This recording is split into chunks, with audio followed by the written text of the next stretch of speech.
Seriani. Ahora sí lo Buenas dije tardes. bien. Sí, perfecto. Bueno, muchas gracias Buenas por el tardes. aguante. Tuvimos algunos problemas, estamos trabajando con suplente hoy. La titular anda en la UDELAR y está Ajá, haciendo exámenes. está muy bien. No hay Está muy problema. bien. Bueno, muchas gracias por estar. Bueno, gracias a ustedes por la invitación. Bueno, ¿de qué viene el tema de los nutricionistas de UDELAR hoy? Bien. Mirá que Este, hay gente que está tomando apunte. Yo lo he promocionado mucho el programa. está muy bien. Bueno, mira, nosotros en realidad desde el Observatorio del Derecho a la Alimentación en América Latina y el Caribe y el Observatorio de la Escuela de Nutrición, eh, generalmente hacemos investigaciones en torno a diferentes temas y esta investigación que vamos a presentar ahora, o que voy a presentar ahora, se titula El derecho a la alimentación adecuada en personas celíacas, ¿no? Este, y un poco el objetivo fundamental que nos trazamos fue conocer la situación en relación a la enfermedad celíaca con respecto a los derechos, el derecho a la alimentación adecuada en Uruguay. Este, para ponernos un poco en tema, ¿qué vendría a ser esto de la enfermedad celíaca? Para quienes están escuchando. El ser celíaco es una enteropatía que afecta al intestino, el intestino delgado principalmente, y que se da en personas que están predispuestas genéticamente. ¿Sí? Y que esto se desarrolla debido a la ingesta de alimentos que contienen gluten, trigo, cebada, centeno y la avena por contaminación. Una interrupción pequeñísima. Sí, Se desarrolla genéticamente. ¿Significa que por qué hay más? ¿O es que se nombra más gente celíaca? Ahora. como, bueno, se diagnostica más, ¿no? Ajá. Y no tanto, porque en Uruguay, en realidad, según las cifras de ACELU, que es la Asociación de Celíacos del Uruguay, se estima que habría alrededor de un 1% de celíacos, pero eso es como la punta del iceberg, ¿no? Probablemente hayan muchos otros que no están diagnosticados y que quizás presentan síntomas o no, pero que aún no fueron diagnosticados. Pero sí es una enfermedad que cada vez la vamos viendo más y la estamos viendo a diferentes edades. Antes era muy frecuente encontrarla únicamente en los niños y hoy en día la estamos viendo en adultos, o sea, la estamos viendo, se está diagnosticando en adultos y en adultos mayores.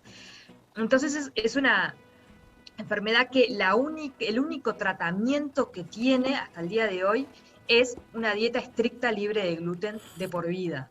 ¿Sí? Esa es la única forma de tratarlo. No hay forma a través de medicación o de otra forma. Es la dieta lo único que la puede mejorar y remitir que los síntomas desaparezcan, ¿no?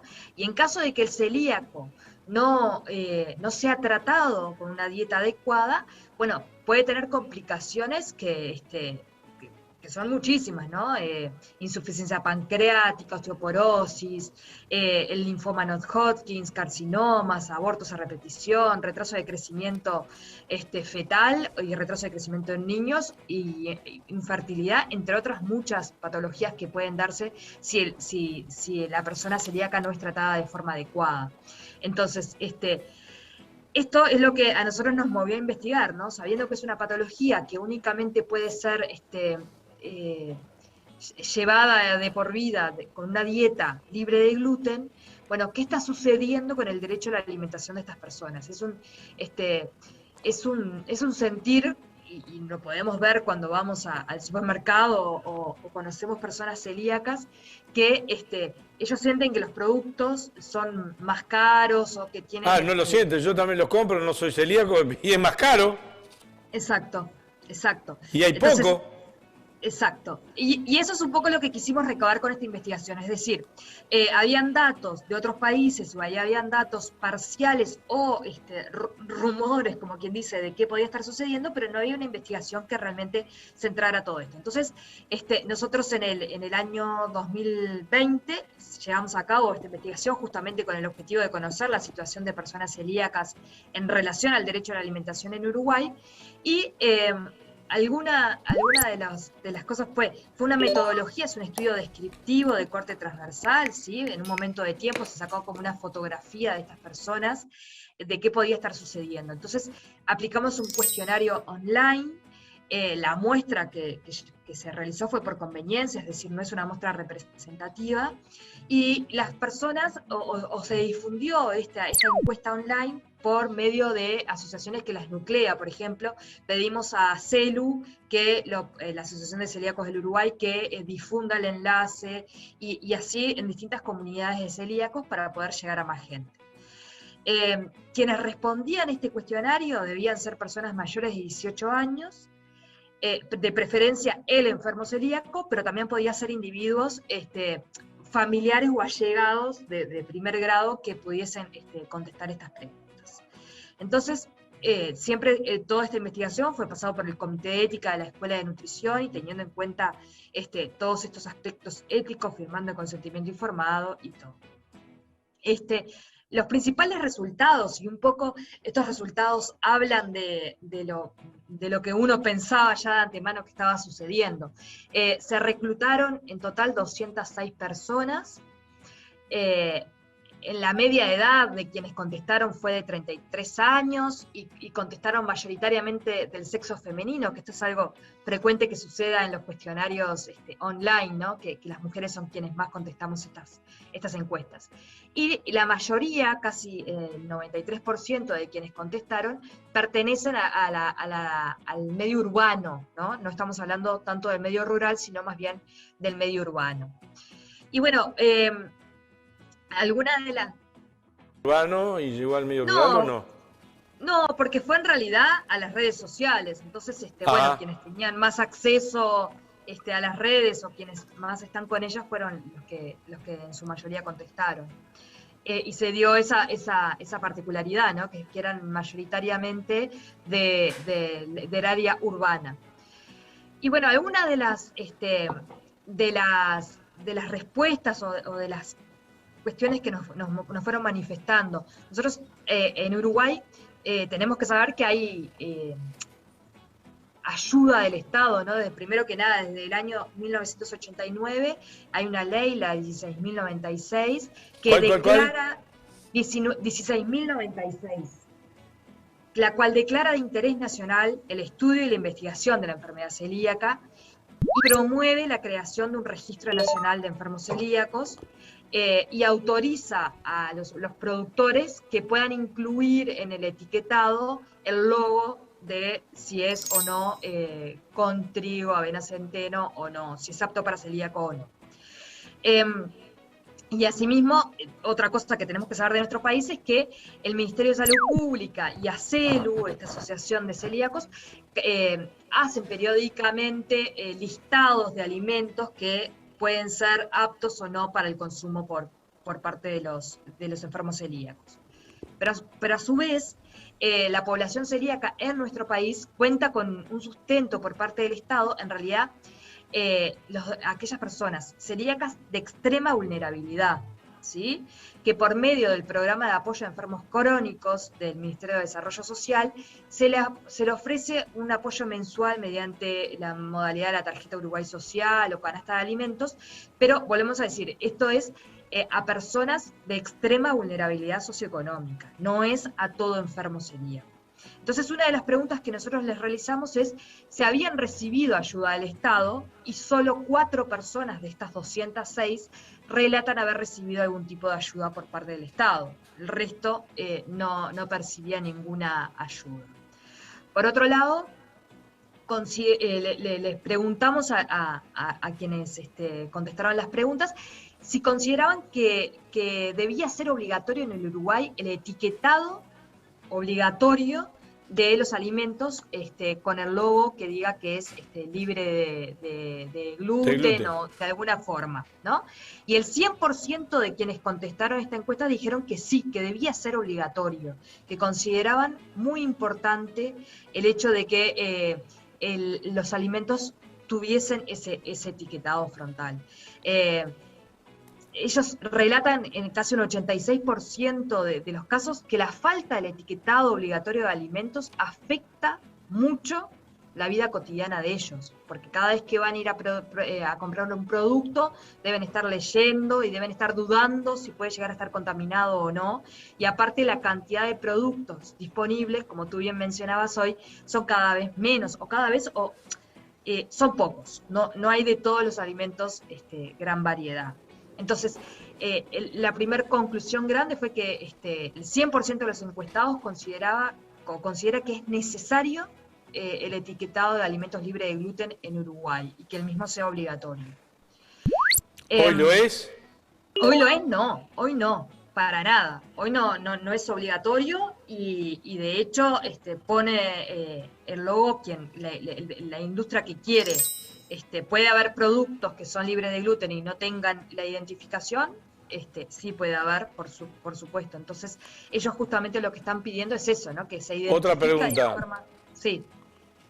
Yo he comprado, por ejemplo, algún Durán almíbar o algo de eso así que dice Acelu, ¿no? Sí, está bien. ¿Quién controla, en base a lo que vos dijiste ahí, quién controla si eso está bien o mal? Porque si yo soy industria, importo grano, ¿le puedo poner Acelu o no?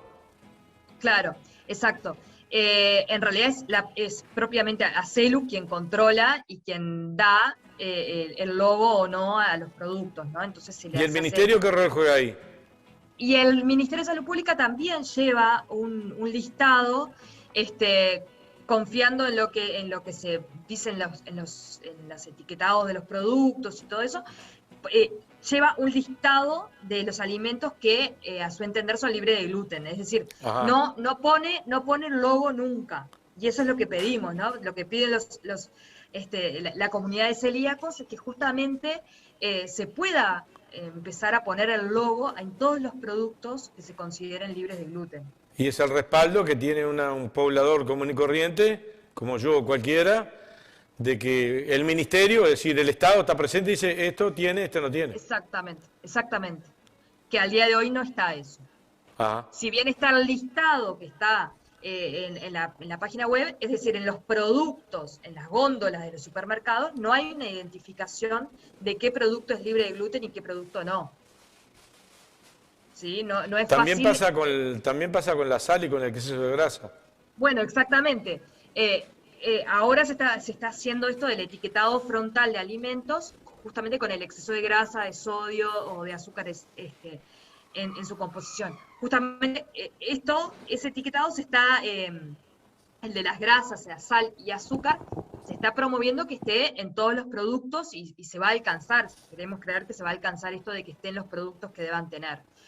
Pero hay una reglamentación y hay una ley que exige eso. Con respecto al etiquetado del celíaco, no hay ninguna ni reglamentación ni ley que exija que la industria tenga que poner ese sello. Entonces, para los celíacos sería muy importante que exista una ley que diga todo producto apto para el consumo por celíacos tiene que tener una identificación. ¿Sí? Ellos están viendo eso como una necesidad muy sentida. Por otro lado, ellos relatan que casi un 60% de los celíacos que encuestamos consideran que no le es sencillo preparar alimentos sin gluten, porque la gran mayoría siente que no les quedan bien las preparaciones, y otros muchos porque tienen miedo a la contaminación cruzada. Nosotros sabemos que no es solo el no consumo de alimentos que tengan trigo, avena, cebada o centeno, sino también hay que cuidar mucho esto de la contaminación cruzada, por ejemplo. ¿Dónde se cocinó y los restos que haya? Exactamente. Si estoy cocinando, si cuelo unos fideos con determinado colador y después voy a colar los de sin gluten, bueno, ahí puede haber una contaminación cruzada. Es que si tengo una familia, 2 o 3 gurises, y somos 5 o 6 a comer, es difícil si hay un solo una persona que no puede comer gluten. Exactamente. Ahí lo que nosotros aconsejamos es que, bueno, se tenga como una vajilla especial para este miembro de la familia que presenta celiaquía, o que toda la familia se adapte a la dieta, ¿no? Pero por el costo también es bastante difícil. Y otra de las cosas que vimos en esta investigación es que casi el 100% de los encuestados relataban que existe falta de alternativas de alimentos libres de gluten en restaurantes, bares, comedores, ¿sí? Y que esto influía mucho en la forma de vivir, en su vida cotidiana. Ellos iban a un restaurante, iban a un bar, un comedor, a un restaurante, y no tienen alternativas para ellos. Y las que puedan llegar a ser, sienten riesgo de esta contaminación cruzada, ¿no? Porque, bueno, uno dice, bueno, que se pidan un churrasco con ensalada. Bueno, pero capaz que este churrasco y esta ensalada está en una cocina que puede tener esta contaminación cruzada, y ellos argumentan que casi un 100% de ellos sienten que no hay alternativas para comer afuera de su hogar que sean seguras, libres de gluten. Una Otra anécdota, mi tía, tú que Sí. nombraste al comienzo de la charla, mi tía tiene 94 años. Sí. Pasó la de Caín durante toda su vida. A los 80 años descubrieron que era celíaca. Y después de ahí, estos últimos años, los muchos que tenga por delante, le cambió la vida. Conozco Totalmente. gente joven que come mal, pero se infla como una pelota de goma. Claro. Mal, con el tema del gluten. Es más Sí. que importante.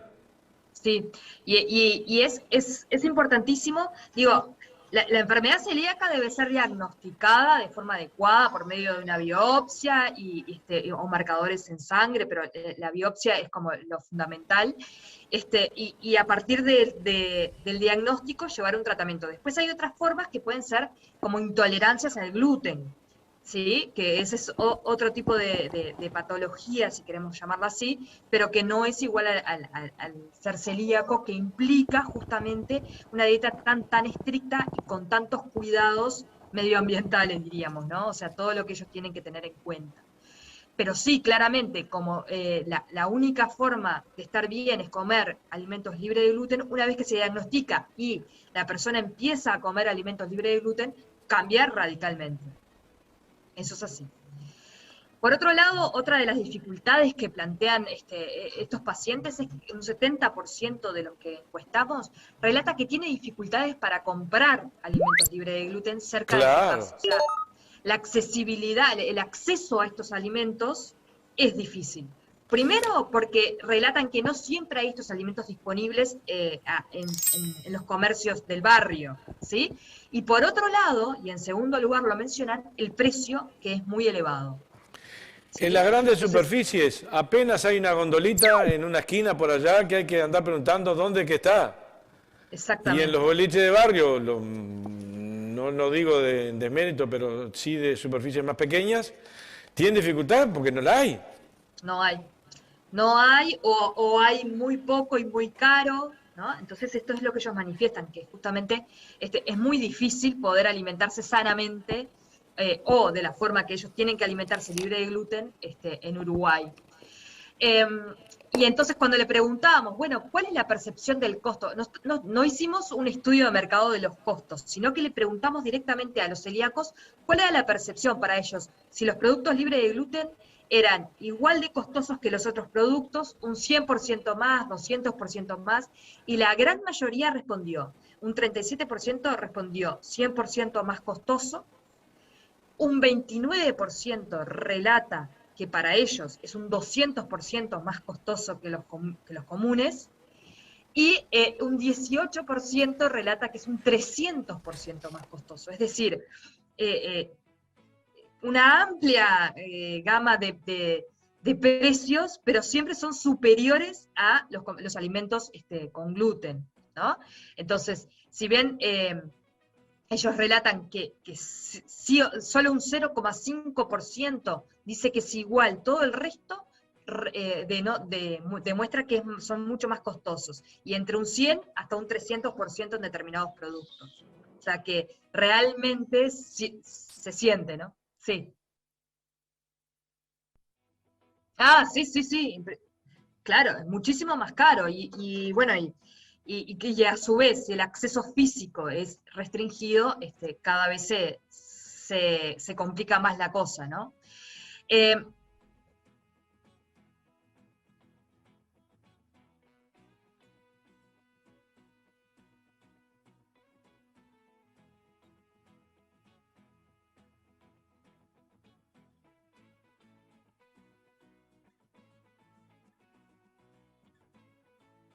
no, No, no, no.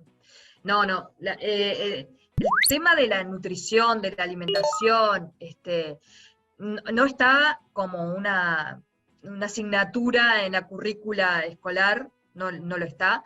Generalmente, como es una enfermedad genética, los niños y los adolescentes, a no ser que no tengan ningún familiar con enfermedad celíaca, pero tengan síntomas muy marcados, si no, ya tienen como o su madre o su padre o algún hermano o algún tío con enfermedad celíaca y ya saben de lo que se trata la enfermedad.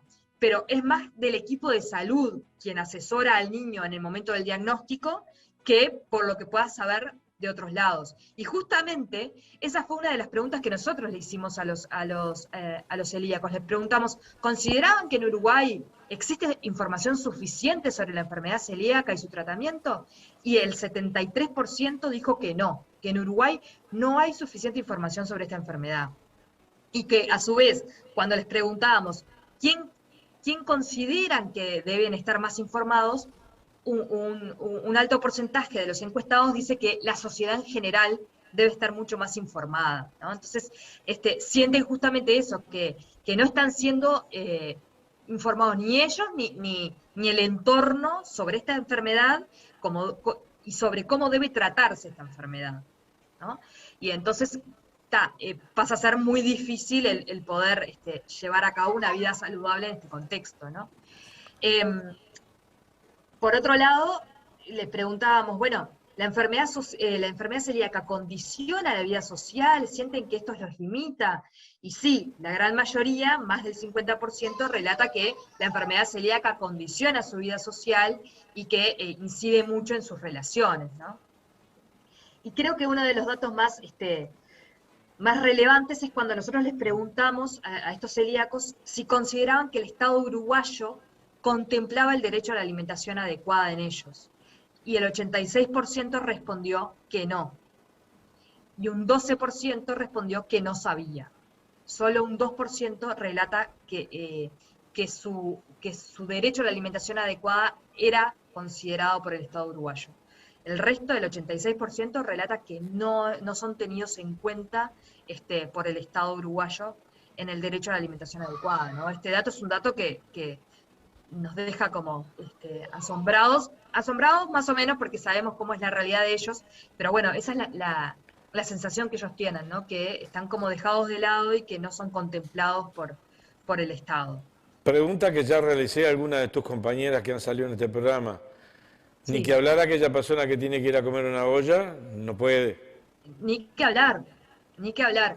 Ahí lo que se debiera de poder gestionar en personas de más vulnerables es justamente estas prestaciones sociales, que si bien son no solucionan el problema de raíz, pero bueno, esto que yo comentaba del MIDES, ¿no? Del apoyo a enfermos crónicos a través de este programa, que a aquellas personas que se encuentran en situación de pobreza extrema o indigencia y tienen patología celíaca de forma certificada, el Ministerio de Desarrollo Social los apoya con esta prestación, que vuelvo a decir, no es suficiente y no arregla mucho, pero bueno, en este contexto puede ser una alternativa. Entonces está bueno también que en las redes de olla o en las ollas populares también sepan esto de que existe este programa de apoyo para poder derivar de forma adecuada o por lo menos asesorar a quien se presente a una olla y presente enfermedad celíaca, bueno, informarles que de esta posibilidad que tienen. Pero les vuelvo a decir, es poco y no soluciona de raíz el problema. ¿Cómo se comunican con ustedes, Florencia? ¿Qué? ¿Cómo se comunican con ustedes, con los nutricionistas en general de la UDELAR? Si quisieran saber, nombraste a las ollas, yo la nombré, y si quisieran comunicarse con ustedes para averiguar cómo, de qué manera, ¿cómo lo harían? Bien, ellos pueden comunicarse, por ejemplo, con la Escuela de Nutrición. Nosotros siempre estamos disponibles para brindar asesoramiento y ayuda, y si no siempre en las policlínicas barriales, ¿no? O en las policlínicas barriales siempre o hay nutricionistas o hay médicos de familias que las puedan asesorar en esto de brindarles información adecuada sobre sus derechos en alimentación y que les puedan permitir este acceso por lo menos a estos programas de apoyo a enfermos crónicos en caso de que realmente se vea esta situación de pobreza extrema o indigencia. ¿Cómo viene la mano ahora con el tema? Nos quedan muy poquititos minutos y ya que estamos pasados, porque está Fugban inmediatamente después de ustedes, pero ¿cómo queda la mano ahora con el tema de la rendición de cuentas? Esto que ustedes informan, porque me puede sonar extraordinariamente muy bueno. El tema es cómo se aplica luego. Ustedes asesoran, son una comisión asesora, pero bueno, después... sí, nosotros en general, o sea, siempre que el Poder Legislativo o quien sea nos convoque y nos pida una opinión sobre determinado tema, nosotros podemos brindarle esta información, ¿no? Todos estos estudios están disponibles y siempre estamos abiertos a poder buscar soluciones con ellos. Eso es como la primera consigna que tenemos desde el Observatorio del Derecho a la Alimentación de la Escuela de Nutrición, ¿no? Estar en contacto con las autoridades y poder buscar alternativas a esto. Yo sé, aparte sabemos que la Asociación de Celíacos del Uruguay y los diferentes, las diferentes asociaciones que nuclean enfermos celíacos se han movido mucho también en esto de poder hacerse sentir y que sus derechos sean escuchados, ¿no? Que sean escuchados. Tengo un montón de preguntas más, pero voy con una última, a ver si puedo. Florencia, en una escuela donde van 300 niños, que hay comedores en general, y van 300 niños, se detecta que hay 4, 5, 3 niños que son celíacos. ¿Cómo se trabaja en ese contexto allí? Porque son parte del comedor y no tienen otra manera de ir. O mejor dicho, ¿la Escuela de Nutrición actúa en la ANEP o no? No. La Escuela de Nutrición no actúa en la ANEP. En la ANEP hay nutricionistas que están, siempre están en los servicios y es a ellas a quien se les puede consultar. Obviamente la Escuela de Nutrición, vuelvo a decir, siempre va a estar para brindar ayuda o asesoramiento o lo que sea, pero la ANEP tiene su propio cuerpo de nutricionistas y en caso de que se constate que un niño de una escuela es celíaco, bueno, se sigue el camino correspondiente y las pautas de elaboración que las nutricionistas de ANEP pautan. Bien, es importante aclararlo porque es allí donde hay que detectarlo primariamente. En cualquiera de los circuitos, así tenga 80 años como mi tía, pero siempre cuando se es niño, mejor, o niña. Sí, claramente. Entonces, sí, lo pueden detectar en la escuela, puede ser una alternativa o algo que llame la atención, pero si no, si el niño acude a los controles y en los controles pediátricos, el pediatra conoce la historia familiar y ve algún síntoma que pueda llamar la atención, ahí es cuando se le va a hacer todas las pruebas de diagnóstico. Pero sí es Florencia importante Seriani. Sí. Dale un resumencito. Sí es importante que los padres o el tutor del niño informen a las escuelas que presenta esta patología. ¿Los datos que diste hoy los cuelgan en alguna red de ustedes que el público en general lo pueda ir a bichar? Justamente de esta investigación. Sí, claro. Sí, están en la página de la Escuela de Nutrición del Observatorio del Derecho a la Alimentación, ahí hay información. Y si no, dámelo despacito porque la gente tiene que agarrar un lápiz y anotar, y eso no es fácil. Escuela Nacional de Nutrición. Escuela de Nutrición de la Universidad de la República. Ajá. Y es el Observatorio del Derecho a la Alimentación. Bien, y ahí tenemos todos esos datos para investigar y para nutrirnos nosotros también.